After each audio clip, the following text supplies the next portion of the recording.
for another volunteer spotlight, and today we are interviewing Sandra LaMadeleine. Tell me where you're from. I was born and raised in Liverpool, England. My dad was in the military. He was in the U.S. Army. He was in World War II, so was my mother. She was Rosita Riveter. She actually, helped the planes keep going because in England, the bombing was so severe, all the women were called to help out. Well, how did she meet your father? Her mother might have introduced her to him because they were rationing on food, and he would bring sugar and flour. And I think my grandmother introduced when he came to the house and she invited him there. And I came to New Jersey.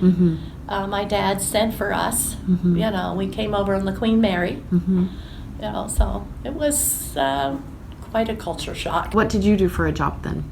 My last job, which was here on base, the 514 Flight Test Squadron, I was a management support specialist / budget analyst. I handled several $1 million. For budgets and fought, with the different people. You have to pay up front. I'm not sending my pilots out to bring a plane back to be fixed and then return it. There were no women to interact with. The hangar was all men. So there were no women. I was the only woman at the 514 for quite some time. So what made you come to the museum to start volunteering? I met Lynn Walker. A year ago, you had open house. And when I talked to Lynn Walker, he was near the C-130, where you could walk in and look at it. Well, my pilots took me on a C-130. And so when I went in, I looked at the place and I thought, brought back memories when I took that ride in the C-130. So I said to Lynn, I said, this is awesome. I said, do you work here? He said, well, I'm a volunteer. I said, oh, I would love to do that. He says, oh, well, sign up.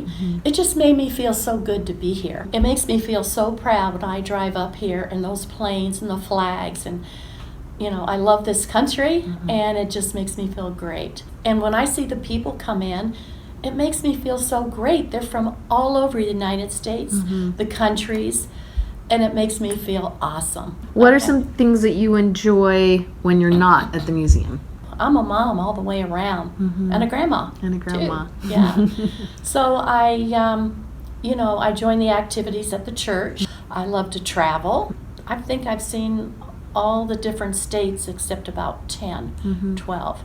In fact, the men that would go to different states delivering planes, they got me started on saving spoons. When they had the very first one in Japan, the lieutenant went there and he brought me back a spoon from Japan. And that's what started it. The pilots would go and they said, Sandra, we need you to write which spoons you don't have. So I wrote down what I didn't have, and then the guys would come back because they were all officers and we had engineers there, and they'd cross it, we got this one for you. I never asked them. Well, I just wanted to thank you for taking time to sit down with me today. We all appreciate everything you do for us, and I want you to know that because we can't run this museum without you and without all of our volunteers. So thank you for all you do for us. Oh, you're so welcome. It's my pleasure.